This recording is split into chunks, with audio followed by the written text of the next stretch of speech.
Hi there. Welcome to this week's episode of Waste 360's Unpacking Recycling with Charlotte.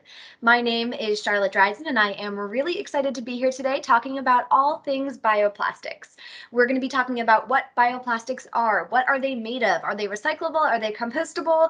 What do you do with them? What claims and certifications and labels should you be looking out for? All of the above. We got into compostable plastics a little bit a couple weeks ago in our compostable packaging episode, so we are going to, dive into that rabbit hole as well, but the family of bioplastics is much broader than compostable plastics alone.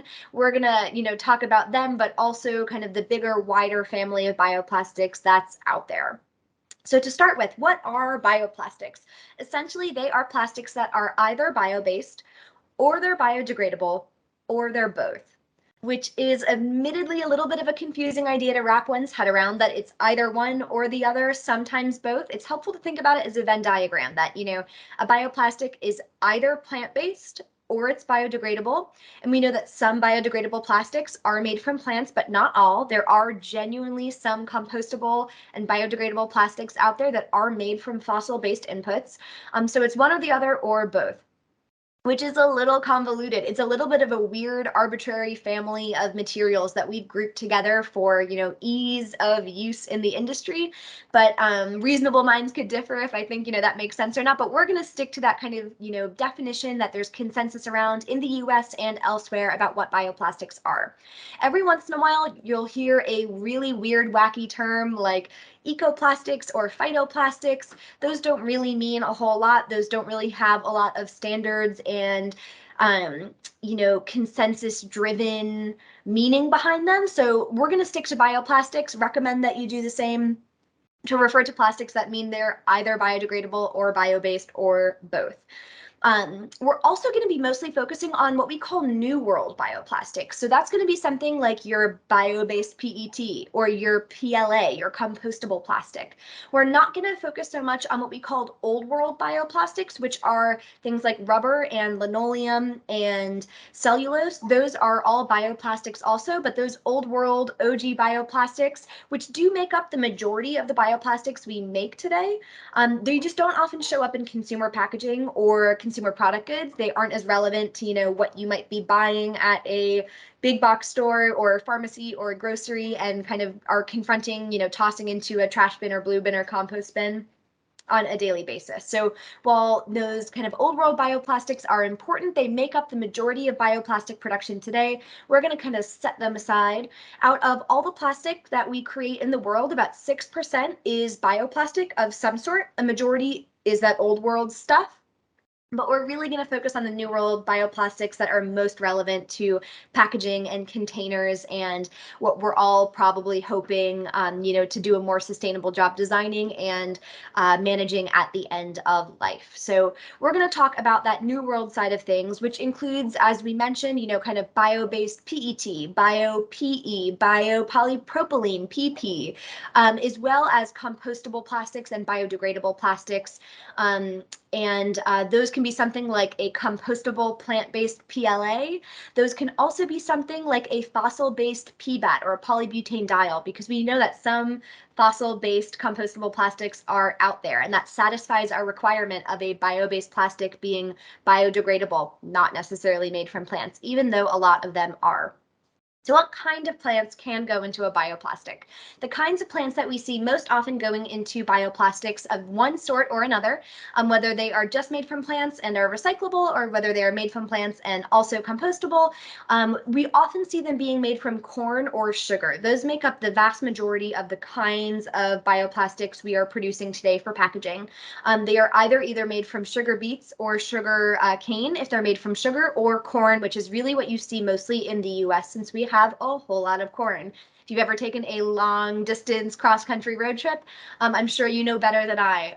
So we have a lot of it, and that kind of depends, what kind of bioplastics you might be making in your part of the world. So if you are in Latin America or Asia where you have a lot of sugar, you might be making bioplastics out of sugar. If you're in the US and you have a lot of corn, you might be making it out of corn. If you are in Europe or elsewhere, you might have a lot of potato and be making bioplastics out of potato. But we can make them out of a lot of different things. We can make them out of sugarcane, sugar beets, corn, wheat, potato, castor oil, a lot of different kinds of materials.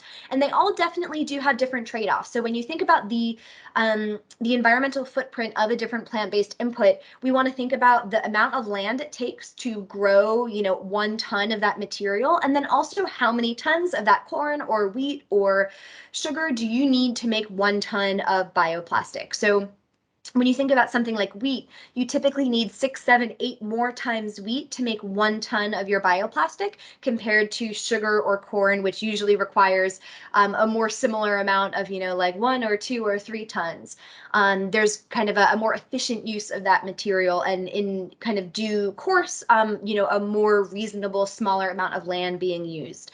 So we want to think about the land use. We want to think about how much material you need to make 1 ton of plastic, and also the inputs that go into that. So while there are really important environmental trade-offs and benefits of bioplastics, especially those made with plants, there also are some unfortunate environmental consequences of them. So let's just say we're going to use PET as an example. So if you think about your soda bottle, your conventional soda bottle, if you are going to use kind of your conventional fossil-based inputs versus a bio PET bottle made from plants, what are the emissions profiles and impacts you might be able to expect from each? Well, for your conventional fossil-based PET bottle, you're going to have a lot higher greenhouse gas emissions. You're going to have a much bigger global warming potential.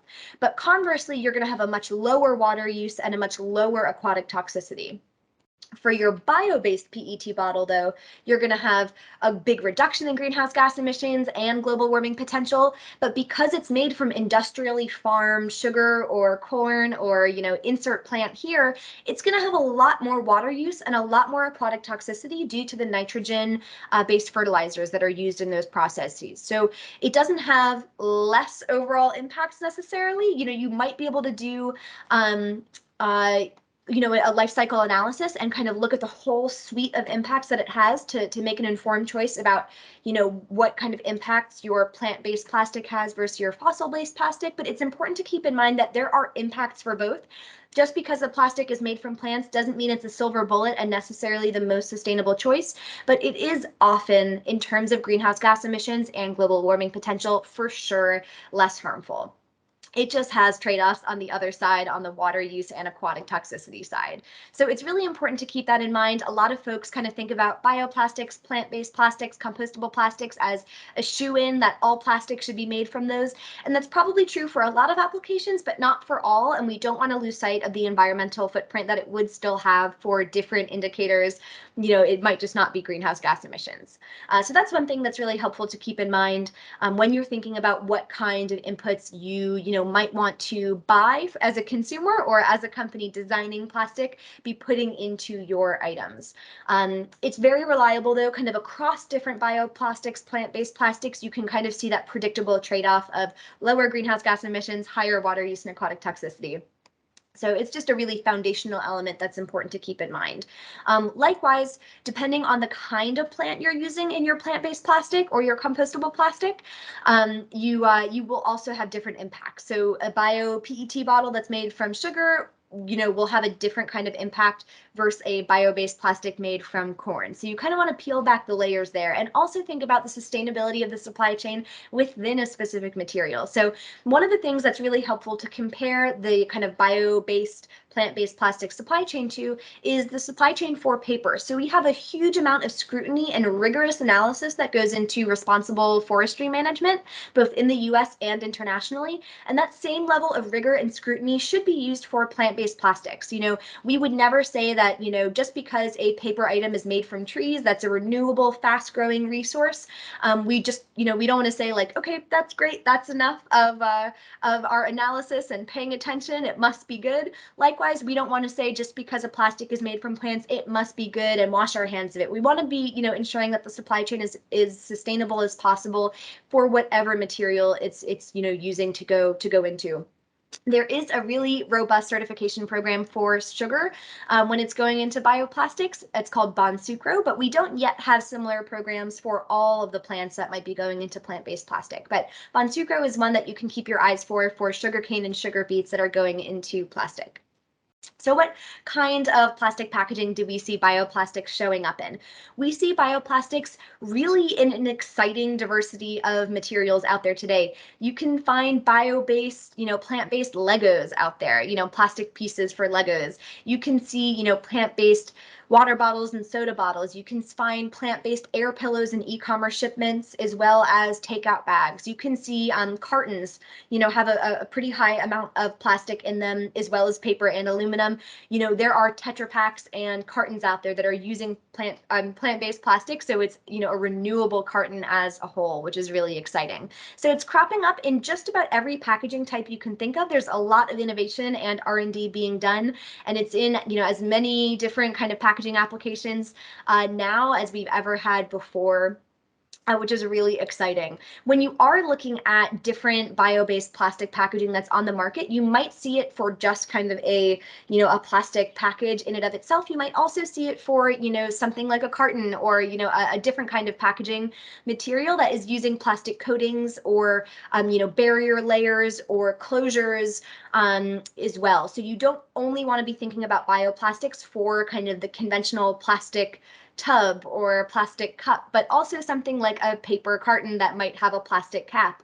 You can make kind of plant-based plastic caps or closures for packaging that might be made of other materials predominantly, which is really exciting to think about. For the compostable plastic and biodegradable side of things, so we know that we can kind of take corn, sugar, potato, you name it, and turn it into different kinds of plastics. You can take those inputs and design a recyclable plastic. We would consider that a plant-based recyclable plastic, one kind of bioplastic. You can also take those inputs and make a compostable or biodegradable plastic. We do want to stay away from using the term biodegradable plastic kind of in an outward external facing way with consumers, because we know the Federal Trade Commission feels that it is too vague of a claim. It doesn't tell you what kind of environment something is going to biodegrade in. So if you tell a consumer that, this cup is biodegradable, they might interpret that as it is, something that could break down in a waterway, in the ocean, or a landfill, or just on the side of the road, or in a compost pile. Consumers can take that and think it means a lot of different things. So we want to be really precise and always use as specific and accurate information as we can in a claim. So we don't want to say, this given bioplastic item is biodegradable. We want to say it is certified compostable, for instance, and compostable where industrial composting facilities exist, for example. We wouldn't necessarily want to say it's biodegradable in terms of that claim you might see on a package. Even though that might be true, we want to use something more specific and granular whenever possible. You can use a lot of different bio-based and bioplastic claims on packaging to help you do that. So there is the BPI certified label, certified logo that's out there for you to use for certified compostable items. The How to Compost label is out there for certified compostable items as well. There's Vinsont and Dincertco for European certified compostable items and biodegradable items.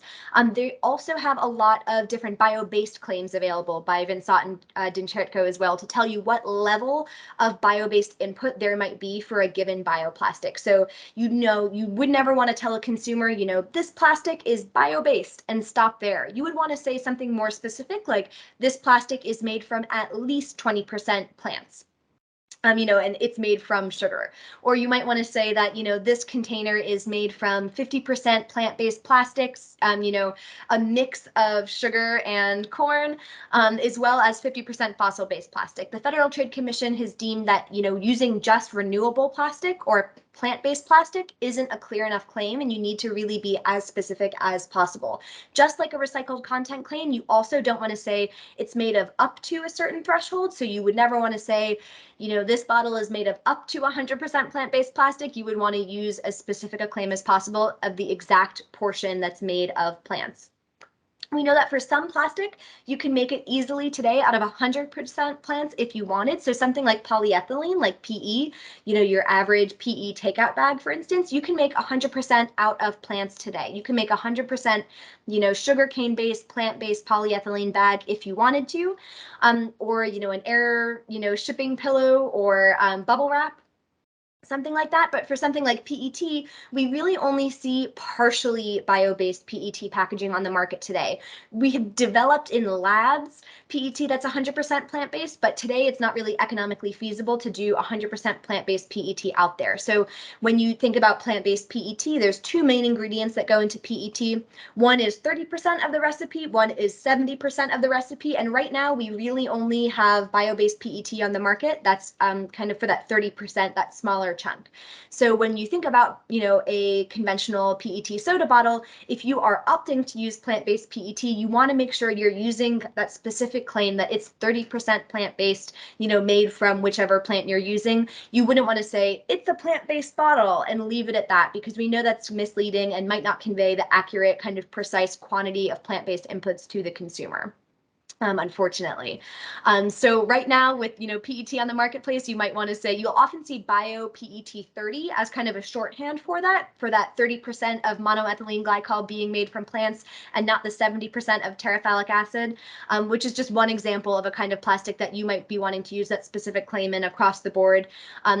Compared to a PE item, which you might be using 100% plant-based, inputs for as a whole. A couple other labeling and certification programs that are available to help communicate that precise kind of level of bio-based input and be really clear when communicating to consumers is USDA's bio-based labeling certification program. They have different thresholds of bio-based inputs that are required for different kinds of items. So if you have a durable good versus a plastic fork, they'll have different thresholds of bio-based content that you would need to have their certification. There's also RSB Roundtable, ISCC, and then Vince and Dincherko as well. There are a lot of different bio-based programs that are out there.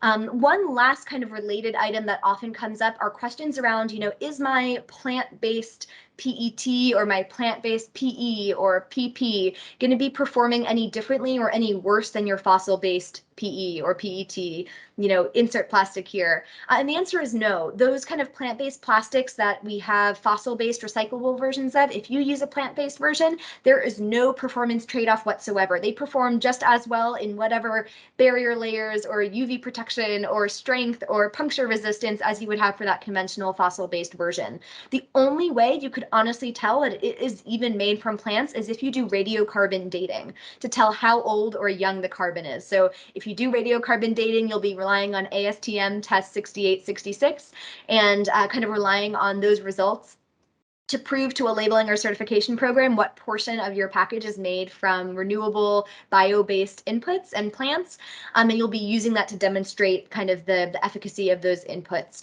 That's really the only way you can do it, to show that, the carbon is only a few years old or, really young, as opposed to that really old fossil-based input for your package.